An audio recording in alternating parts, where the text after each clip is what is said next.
Every team, every topic, everywhere. This is Believe.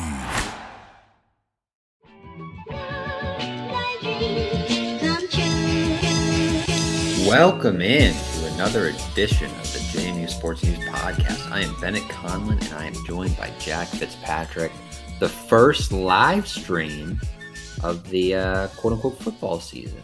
Yeah, I felt like a little kid on Christmas all day today. I was so excited for this live stream. I was so excited for the official start of, I guess, our football coverage, kind of, even though we've been hitting some podcasts the last few weeks previewing everything as fall camp has gotten underway for the Dukes, but it felt right less than a month until the Bucknell game.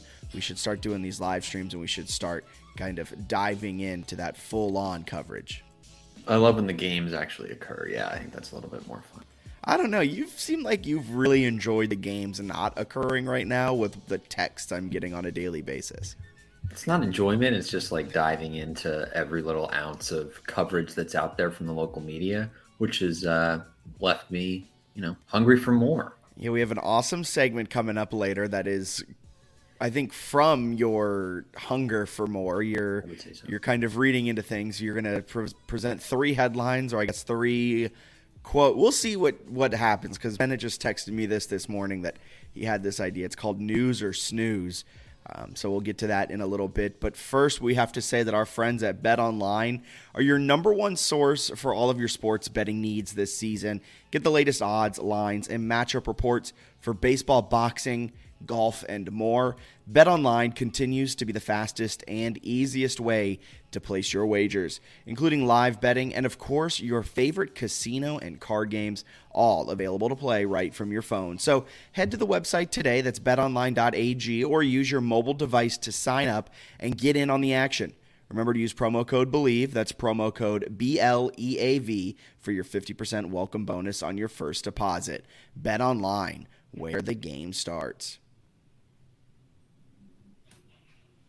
We also have our great friends at Three Notched who are helping us out for another sports season, which we are super excited about that partnership. So check them out in Harrisonburg. If you're not in Harrisonburg, they are also scattered across Virginia. We've been to many Three Notched locations in our day. I have not checked the box on all of them, but I think that's in my future. Yeah, we have Virginia Beach left, and we have their new location in Nelson County, around where Devil Backbone and Bold Rock are all located. So we have to get on over there, check them out. I do have a question for you. I'm going to put you on the spot. What is your favorite Three-Notched beer right now? That's a tough question and a good question. I think any of their sort of like the ones they have constantly in rotation, I don't know what the word, flagships, thank you, would be. I would say, though, the Duke of Clouds, the Emperor of Clouds, those sort of offshoots right now would probably be my favorite. Those IPAs, those are good ones. For me, I can only have about one. Yeah, I've seen you after two. I've seen you after two, and maybe we want to hold it to one. Those are good answers. They just released, or I think right now during their 10th anniversary, they're releasing some of like their older beers and like remaking them. I think they had a boysenberry sour, which was absolutely fantastic. Yeah. They have a beer they brewed in partnership with New Belgium. It's another hazy IPA. I forget exactly what it's called. Absolutely fantastic. And during these summer months, I love Pour Some Shandy on Me, because I can't get enough shandy right now. Really? You're in that summer shandy? There's something about a light beer mixed with lemonade that is just too good to pass up. That's fair. Yeah, and if you also are in Harrisonburg or the Weir's Cave area, check out Christopher William Jewelers. It's where Virginia gets engaged. There's a reason Christopher William Jewelers has been voted Best of Virginia year after year. It's not just one thing that sets us apart. It's everything. It's the selection, extensive and unmatched, with every engagement ring, loose diamond, and fashion jewelry chosen for quality and brilliance. It's the service. From our diamond experts to our master goldsmith, our team shares a passion for what they do, and it shows. It's the atmosphere, both glamorous and laid back. See for yourself why people can't stop talking about Christopher William Jewelers in Harrisonburg and Weir's Cave. Heck yeah.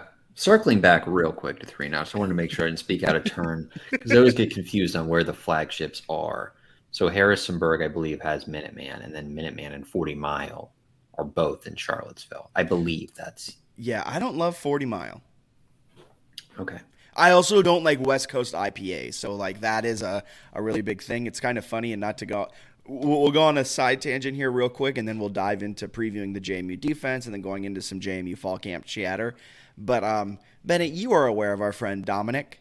Yes. This man would go to a brewery, and he turns to me while we're waiting in line. I really don't like West Coast IPAs. I like every other beer, but just not a fan of West Coast IPAs.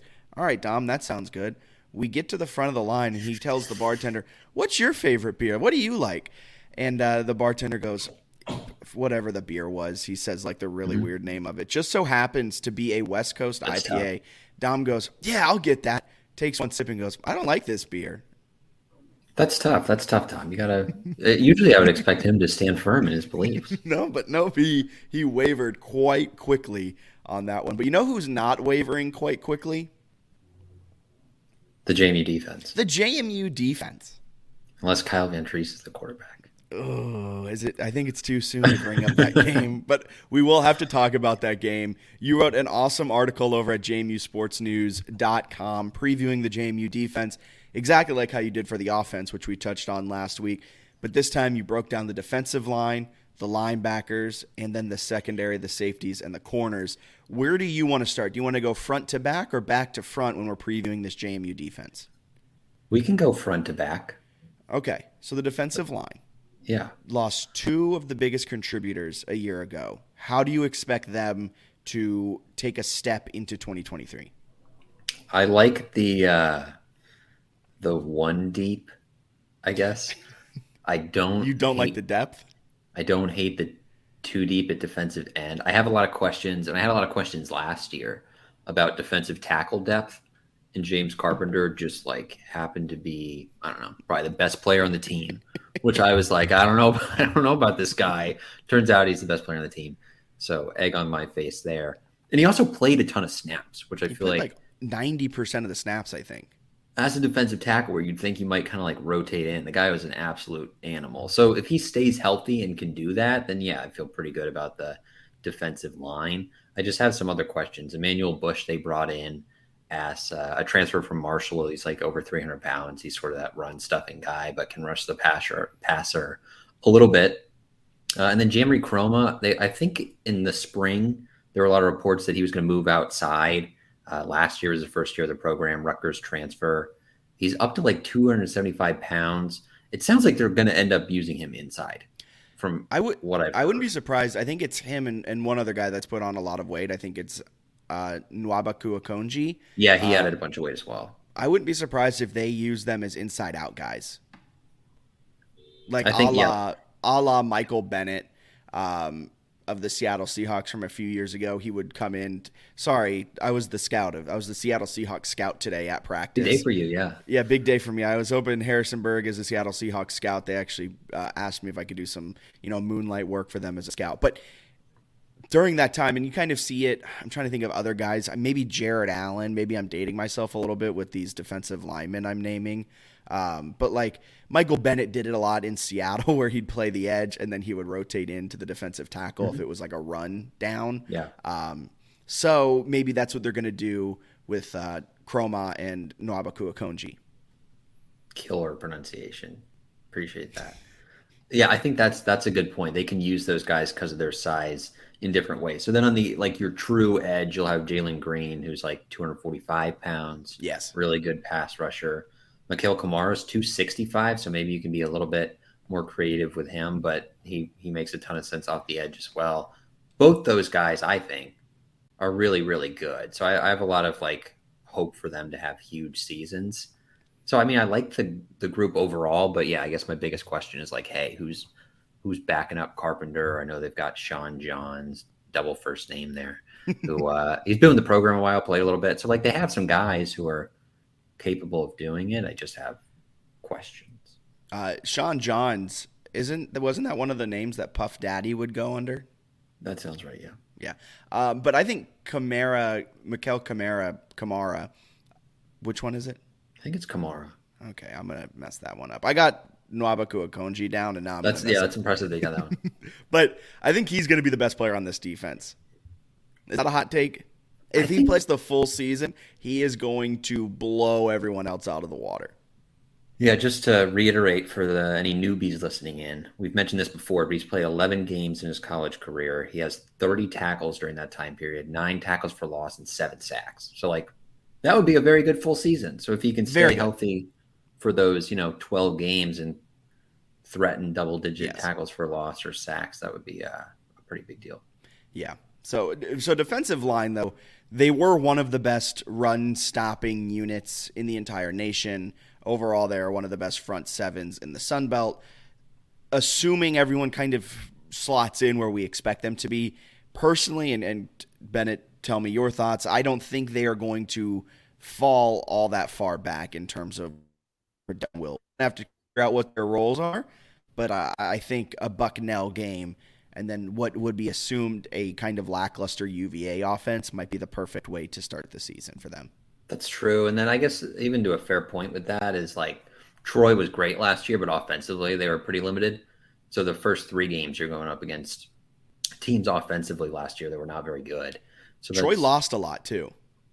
Yeah, the return Gunnar Watson at quarterback, but he's he hasn't really shown himself to be like an elite quarterback. So not a terrible start there in terms of like the offenses you're facing. I got some UVA stats that I'll pull out later on their offense later in the in the summer. But anyway, no, I like the front seven. I like the defense. I think they have a chance to be super good up front on the defensive line, like we mentioned. I guess my only concern would be if you get into November and you have like multiple injuries, I could see it dropping off just a tad. Yeah. You mentioned the front seven. That includes the linebackers, Taurus Jones, Jalen Walker, both. I believe, and this might be a little bit of my bias showing, I'll say that all right off the jump, but I think all Sun Belt caliber players. That's fair. I think that's fair. They're really good. They were really good last year. I think the part that always cracks me up is they're like not that big. They're tiny, actually. I think I'm taller than at least one of them. They list them both at 6'1", and then Taurus Jones be 214 pounds, Jalen Walker 218 pounds. But you look at like Power 5 guys, and you like see a lot of linebackers who are 235, 240, 245. They play like 255, 260, 265. Yeah, they play like Power 5 caliber linebackers. They're just not that huge, but they're super consistent. They're always in the right spot. Jalen Walker proved to have very good ball skills, where he almost has like some safety kind of stuff where he can get in passing lanes and make some plays. He made more like plays on the ball than JMU safeties did, you could say. So I like that group. And then Aiden Fisher and Trent Hendrick are really good sophomore backups. So I don't know. They're only usually throwing out 2 linebackers, so you have to feel good with the 2 and then the whole 2 deep, I would think. Yeah, I agree wholeheartedly. I think Jalen Walker has the ability to really take that next step. He was kind of young-ish last year. Taurus Jones, I believe, is going into – COVID messed me up. I believe he's going into his final year of eligibility. They got him as a redshirt junior. Okay. I thought he was a senior somewhere, listed as a senior.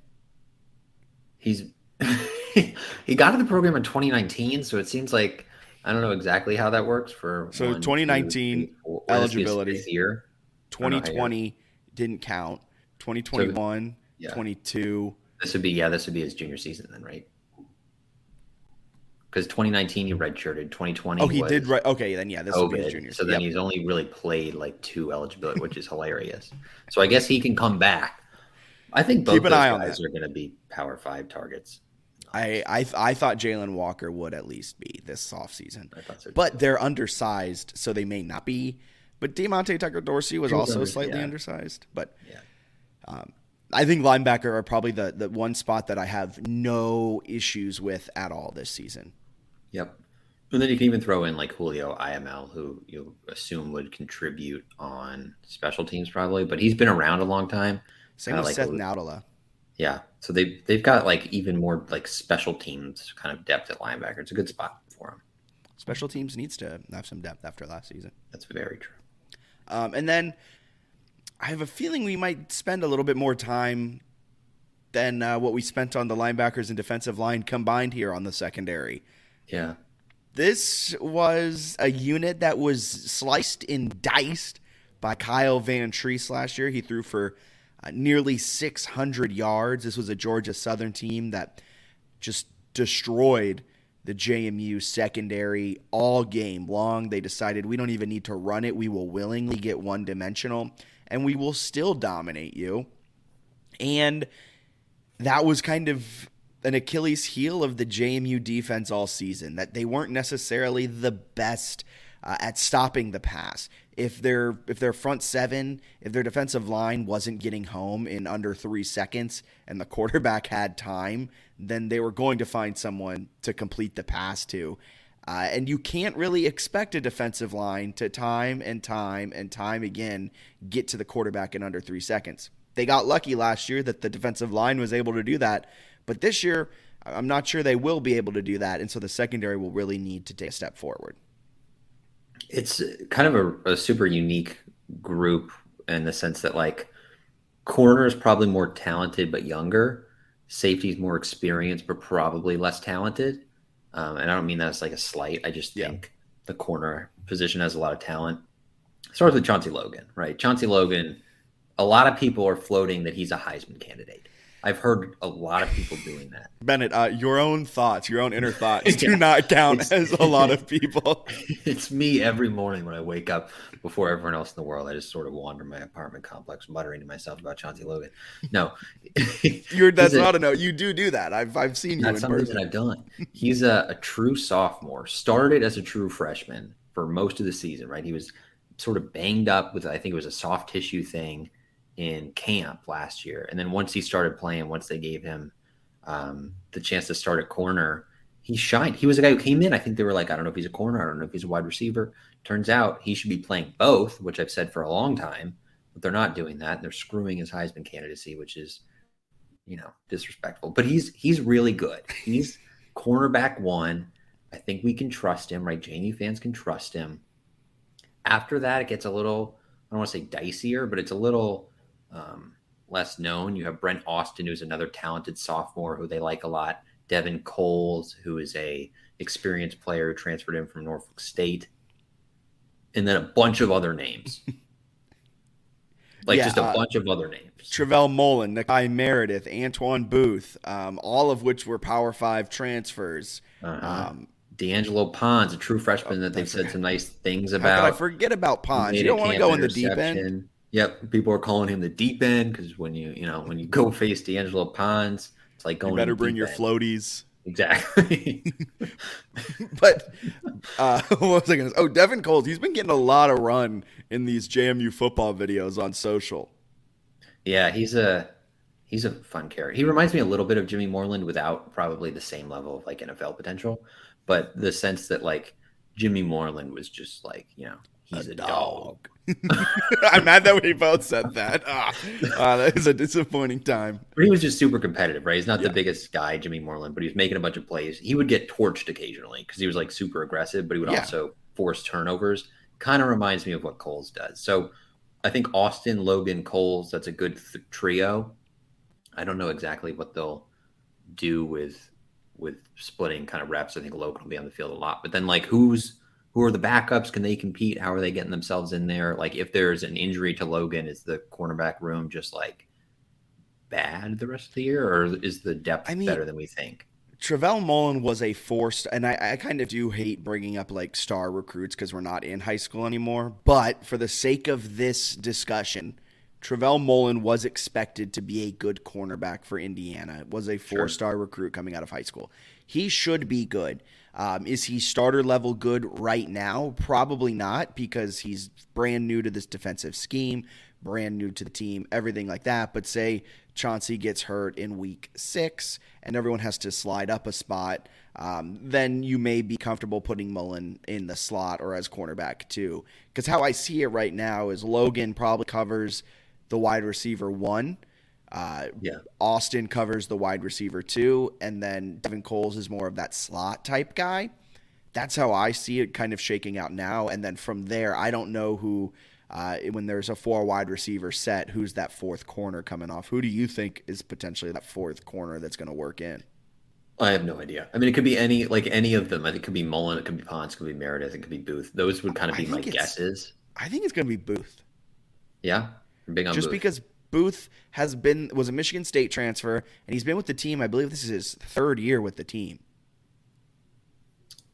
I can't remember. I will double check. But I think Booth last year was his first year. Really? So this is his No. second year with the team. Yeah, so he went to Michigan State 2021 and redshirted, and then came to JMU, and he played in one game and had 3 solo tackles against Texas State. Okay. I think Booth is that fourth guy. I think Meredith may be kind of battling for that CB4. I think Pons may, if he can have a really good rest of his camp and take advantage of the opportunities, maybe he does something similar to what Austin and Logan did. But I don't know how much we'll be seeing at the deep end this season. I think with all of those Power 5 transfers, one of them will be a very good cornerback 4. Fingers crossed. And then safeties, this is the most experienced group on the field. I mean, you got Chris Chukwunecki, Josh Surratt, Q Reed, Francis Mihan. I feel like I'm missing one, but they got 4 guys for 2 spots. Jarius Reminique is That's right. The Arkansas State transfer. But they'll probably, it sounds like they want to do 5 DBs with 3 safeties. So I think you'll have. Does that include the rover they bring in? Rover, but I think like Chukwunecki was one of the main rovers. Yeah. So those guys, you're probably going to have 3 of the 5 on the field. And I kind of feel like they're going to rotate them. Like with cornerback, it's like, yeah, Chauncey Logan's the best corner. With safety, I don't think there's one where it's like, yeah, so-and-so is the best safety. Or like, it kind of feels like it's split. Like they're all like have their own strengths. Yeah, I will say last season it seemed like Q Reed was kind of one of the go-to guys to start the season. Then his minutes, it sounds like basketball. His minutes started to get cut, and Reminique started to kind of step in a little bit more. Surratt, Mihan. So I wouldn't be surprised if the 3 to start with. Let's predict who are the 3 starters week 1 against Bucknell. That's a fair question. I think Meehan's going to start. I'd be surprised if he didn't start. Yes. I think Chukwunecki probably starts. So then it's who's your third guy, right? I think it's Surratt. It's probably Surratt. Yeah, that sounds right. Sounds right. That's also what they had for the Coastal game, so that would make a ton of sense. Last year's season finale.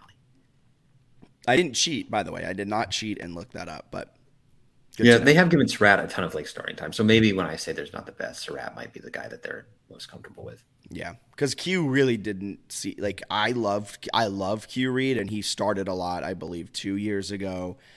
Didn't start all as much last year, especially near the tail end of the year. But so I see kind of as like the rotating guy. So when you're kind of getting gas a little bit, maybe they also bring on a safety in that cornerback 4 spot. You could. I think Reminique, the Arkansas State transfer, had played corner and safety. I think they moved him around at Arkansas State. So there's maybe some potential there to shift one of those guys a little bit or get creative with it. So we'll see. I just kind of want to see more out of the safeties. It feels like they have a lot of guys that are like, they're solid, but like, I don't know.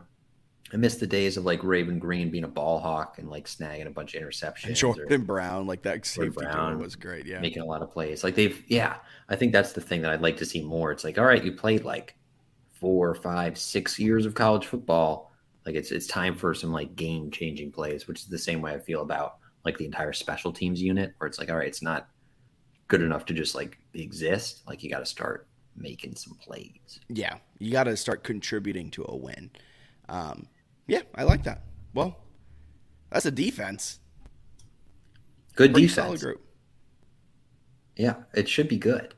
I like it. I like it a lot. I think they'll be a very solid group. I think they'll be one of the top units in the Sun Belt yet another year, and I think they'll have similar EPA kind of output that they did last year. They were one of the best defensive units in terms of expected points added on a game basis and on a play-by-play basis, and I don't see that falling off too much. The loss of Ukwu hurts, the loss of Edwards hurts, but those are really the only 2 losses you had. And if the secondary continues the ascent that you kind of expect through an offseason and into a fall camp, they should be good enough to allow the defensive line to do what they need to do. I think so too. Jordan Swan got some like NFL run, which kind of surprised me a little bit, but good for him. Yeah. So losing him at corner, I guess, doesn't help. But I feel like Austin was kind of pushing him and Logan last year, and then Austin was banged up a good bit. Yeah, I agree. Do you want to go into camp chat or news or snooze? Let's do news or snooze. It'll probably lead into camp chatter. All right, folks. This is News or Snooze presented by Christopher William Jewelers. Hit me. Can you kind of give the overall idea so I know what I'm doing? Not even for the listeners. It's just like This is for we me. don't know what this is. So basically, what I will do is I'll find, if we do this weekly. This is a weekly thing now. There's a lower third. This is a weekly thing. I'll try to find multiple quotes. In this case, I have 3. So it's leaning on the local media a bit here in some of those press conferences. 3 quotes. I'll read it to you. I'll give additional context if needed. You have to tell me if you think the quote is like newsworthy, that means something, or if it's like, yeah, that's a throwaway that I'm not reading into. So it doesn't mean the quote is like boring, right? It's not like, oh, boring quote, snooze. But it's more of like, all right, that's not actually a big deal. Okay. You ready? Yeah, I was going to put music on for the background of this, but I decided not to because this needs to have my full undivided attention. All right.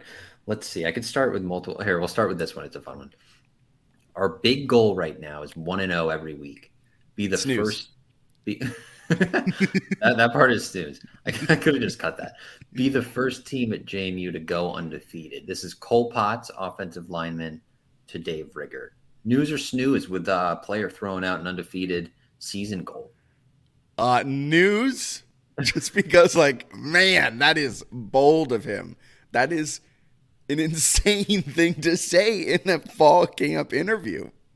It came out of nowhere. That wasn't even prompted. Do you think you're going to go undefeated? Hell yeah, we're going to go. No, he's like, we want to be the first team. And it's not even like we want to run through the Sun Belt. It's we want to beat every other JMU team to be the first JMU undefeated team.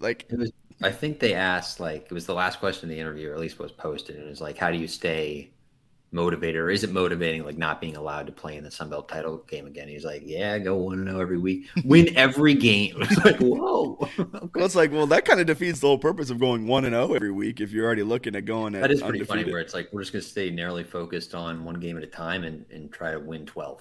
All right, that one's news. I like that quote. That was a good one. Okay. Hit me with the next one. Second quote, Kurt Signetti. So he says, while I'd love to see it, and I think it's worth noting that it here is like a live tackling scrimmage. So while I'd love to see it, I think improving these guys assignment-wise, fundamentally, technique-wise, execution-wise, and keeping them on the field right now is more important. So essentially he's saying that he's not going to have a full tackling scrimmage this camp. News. I want to take you back to this game during the COVID times of Navy. I forget who Navy played, but Bennett texts me and goes, BYU, I think, right? Yeah, it was BYU. Navy was just a slight underdog in the game, and Bennett texts me and goes, this is the biggest lock I've ever had. You have to put a few units down on Navy. You have to go. Navy is the best bet, not just of today, not just of the season, but maybe of the last 10 years. And I went, damn, all right. And so we go into the game, and one of the first sideline hits is on CBS Sports Network or one of the B team networks. And they have a sideline hit, and they go, yeah, Navy didn't tackle all offseason out of preparation for this year, and then proceeded to lose by 50.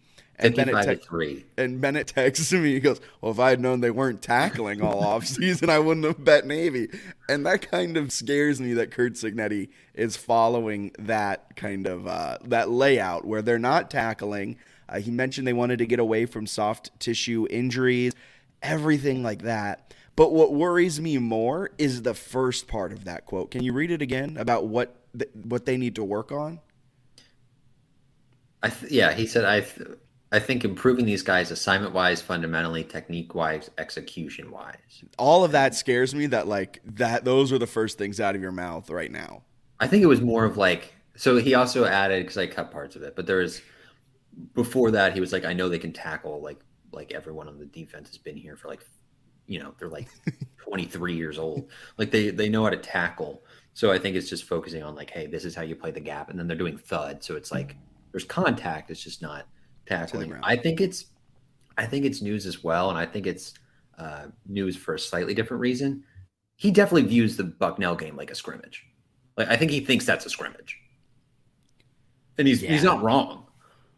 But that just cracked me up because earlier in camp, he had some quote about like, yeah, weeks 2 through 5 are going to be hard. And it was like, oh, not even pretending that the Bucknell game will be a challenge.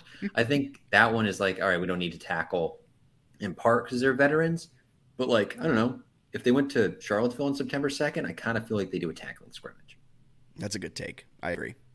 So, but I thought that was an interesting one at the very least. Probably the most interesting quote he gave after the scrimmage. I like it. Okay, last quote of our 3. This is my favorite one because it leads to all my theories. Big shout out to Alonzo, man. He's been playing really well. All of our quarterbacks are actually. Tough battle. This is offensive lineman Tyshawn Wyatt to Dave Rigger earlier this week when asked just broadly about the offense.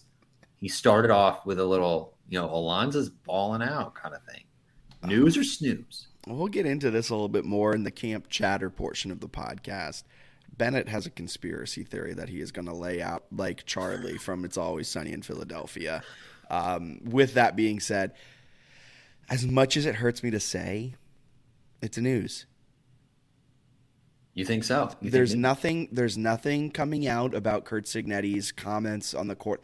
This is the first comments on the quarterback battle since like day 2 of fall camp. And I think it means something that Wyatt's first name out of his mouth is Barnett. I kind of think so too, right? When it's like, how's the offense looking? It's like Alonzo looks good. It's like, oh, you're gonna lay out your conspiracy theories here in a little bit, and I will let you have the floor for that. This is the only one to me that like okay, that's fair. Makes a conspiracy theory valid. Yeah, that's fair. But it is because like how's the offense? Well, Alonzo's freaking good. It's like I can't believe I didn't have any snoozes. Next time I'll have to throw in a clunker. Do you not have like a fourth one you want to just throw in? No fourth one. I have my 3.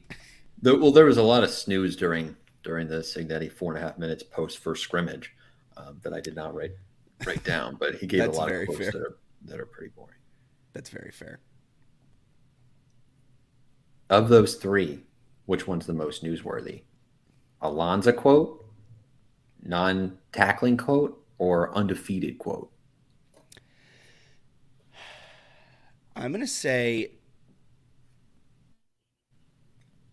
Alonzo quote is the most newsworthy, followed by the non-tackling quote, and then the Cole Potts undefeated quote. That's just an athlete thing to say, but it's just wild that like, what do you expect out of this season? We're going to go 1-0 and then undefeated. They beat Virginia. They're going to beat Charlottesville. We did it. They play the honestly, UVA's roster could probably benefit from just like some townspeople joining them. No offense. All right. Do you want to jump into camp chatter? Yeah. Let's get into. Okay. Should I do conspiracy? Yeah, I have something I have to put on the screen for your conspiracy. Okay. There we go. Okay, so here's the deal. As you know, it's a 2-man quarterback battle. Let's start with the fact, and this has been discussed on radio interviews and mentioned in a DNR story, so it's not like I'm not breaking anything here. Curt Cignetти has told the media not to ask about the quarterback position, which is ridiculous, in my opinion. Like, I get that he might not want to talk about it, but like to be like, don't ask, I think is silly. I think that's silly. Anyway. Okay.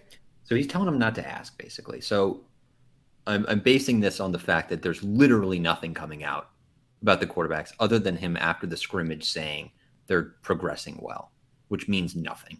Like, yeah, I'm encouraged by the – like, what does that mean? There's 4 quarterbacks. They're progressing well. It means absolutely nothing. So what does mean something is they put out these little snippets, right? They put out these little snippets on Twitter, JMU Football does, and the beat reporters do. And you look at it and you wonder, okay, what can I learn from this? Here's what I'll say. My conspiracy, the Tyshawn Wyatt quote mentioning Alonzo Barnett playing well when asked about the offense. There's point number 1. Then you also look, there have been some pictures of quarterbacks taking snaps from centers throughout camp. In all of those, it has been Tanner Morris, the projected starting center, snapping the ball to Alonzo Barnett.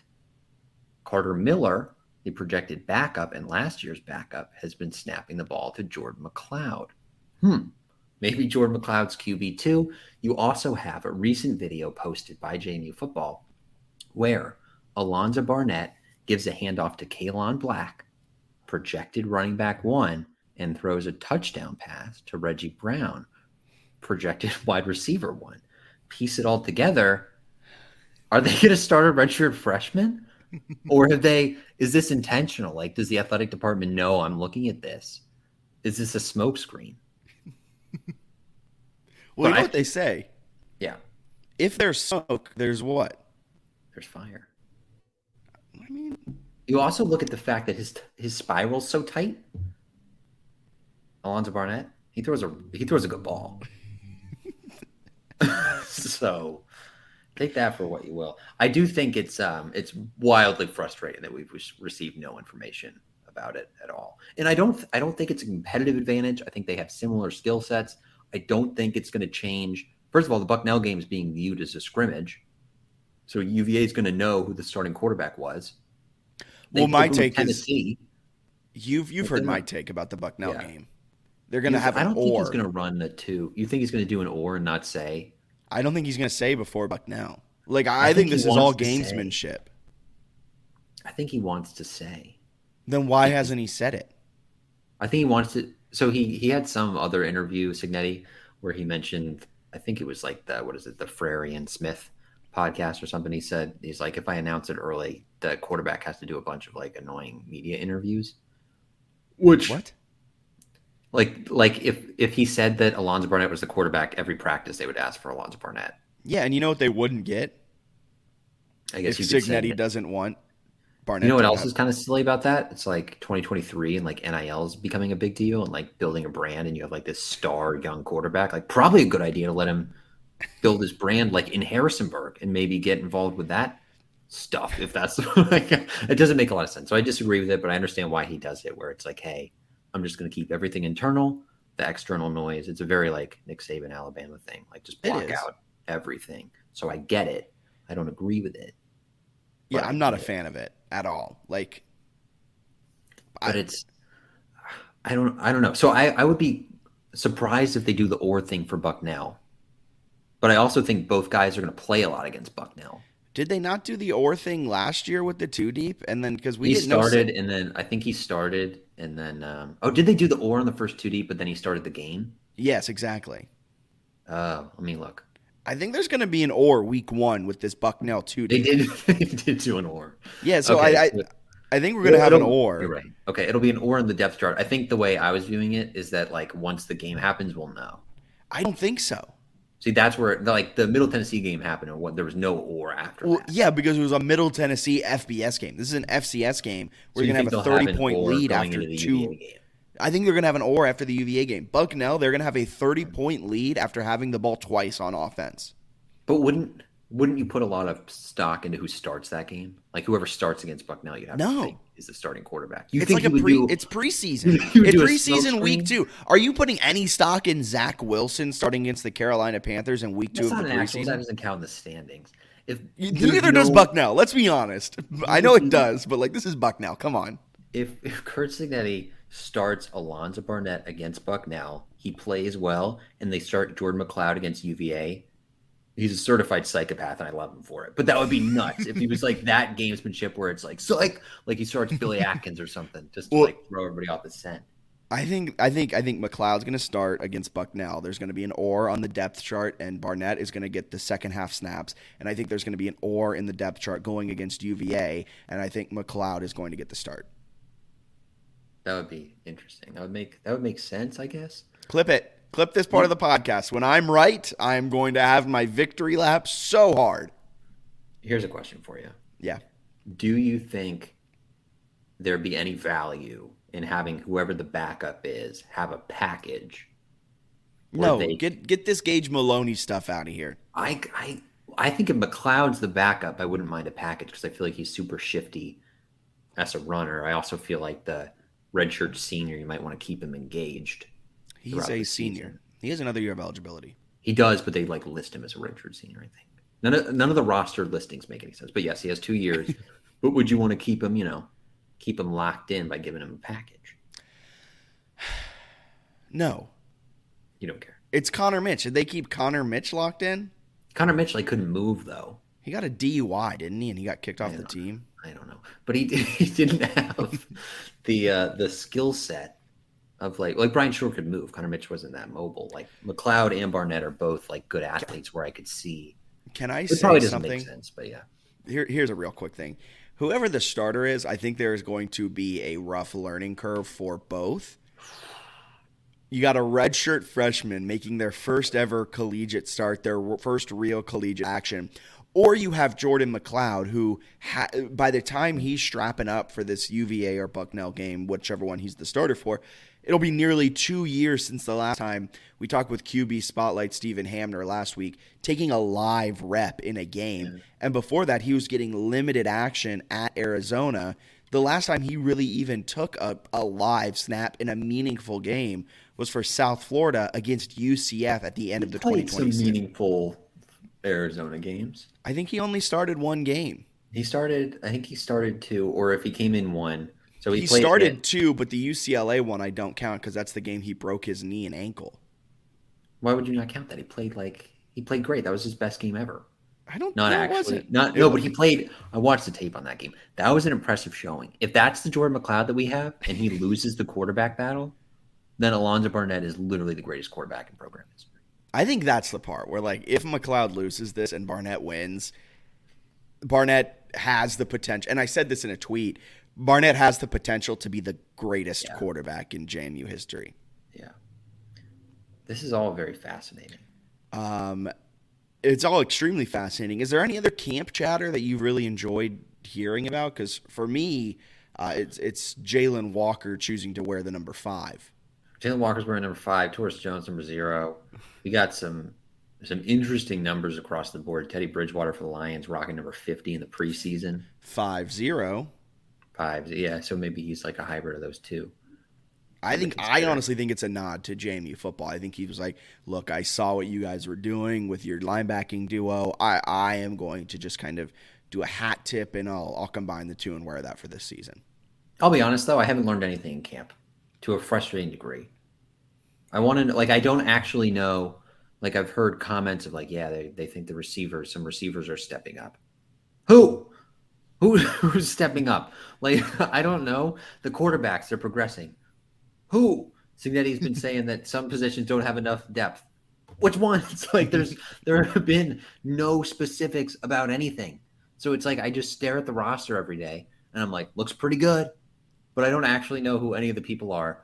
And it's is Signetti going to say anything, you think, between now and September 2nd? Should I just zone out? I feel like it would be the same level of.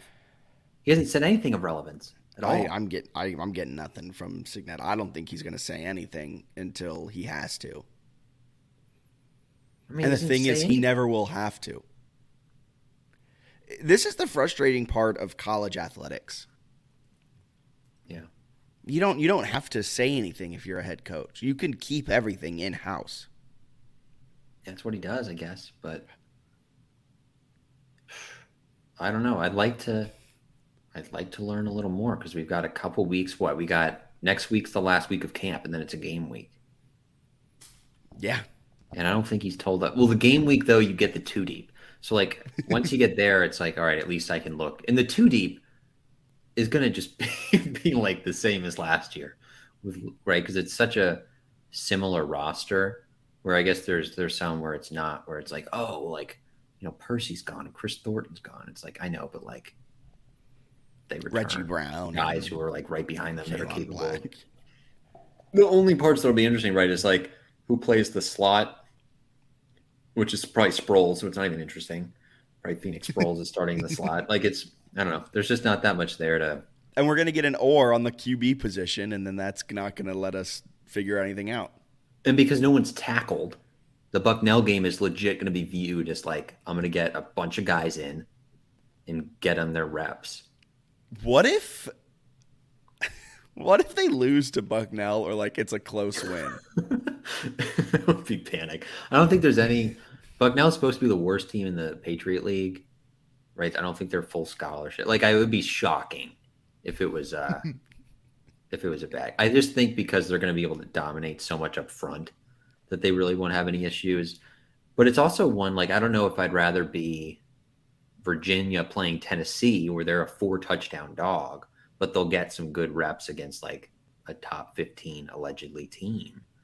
Or if you'll allegedly you're throwing shade at the Volunteers. I don't think they're going to be that good, but whatever. Joe Milton, I guess, is great, even though he like couldn't make it as a starter every other time he tried. But it'll be good now. All right, sure. No, I don't know. Or if you want to play like that borderline scrimmage against Bucknell, or if it even matters, right? It's going to be whoever plays better football. I don't know how much it matters, but yeah. Well, anything else you want to add? Not too much. I think volleyball was picked to finish first in the Sun Belt East. I want to say women's soccer had a decent pick. Yeah. Men's soccer was toward the bottom of the Sun Belt, but that conference is loaded. Yeah. Yeah, the women's soccer is the Sun Belt preseason co-favorite. Don't know if any others came out, but Olympic sports tomorrow, Thursday, August 17th, the women's soccer team has a match, which is the first JMU sporting event of the year. Mark your calendars, set your alarms, get ready for it. Field hockey's coming up quick too, right? Field hockey, yeah, they're still independent this year, but they are coming up too. Let's see what they got some scrimmages, and then the 25th of August they get going. I think, if I'm not mistaken, do you know who women's soccer plays? Charlotte. They do. They open really? The season. Yep, they open the season with Charlotte at home in Harrisonburg. Wait, really? Wow, what are the odds that I would get that right? What are the odds? Pretty good, actually, if you presented it in the way you did. That's true. But, all right. For Ben and Conlon, I'm Jack Fitzpatrick. Thank you guys so much for tuning in to the JMU Sports News Podcast, presented by BetOnline. We'll be back next Wednesday, 7 p.m., Twitter, Facebook, and YouTube live streaming, and available wherever you get your podcasts. Be sure to like, subscribe, and leave a comment wherever you find JMU Sports News, and leave a 5-star review if you so choose. Have a great rest of your Wednesday. See ya.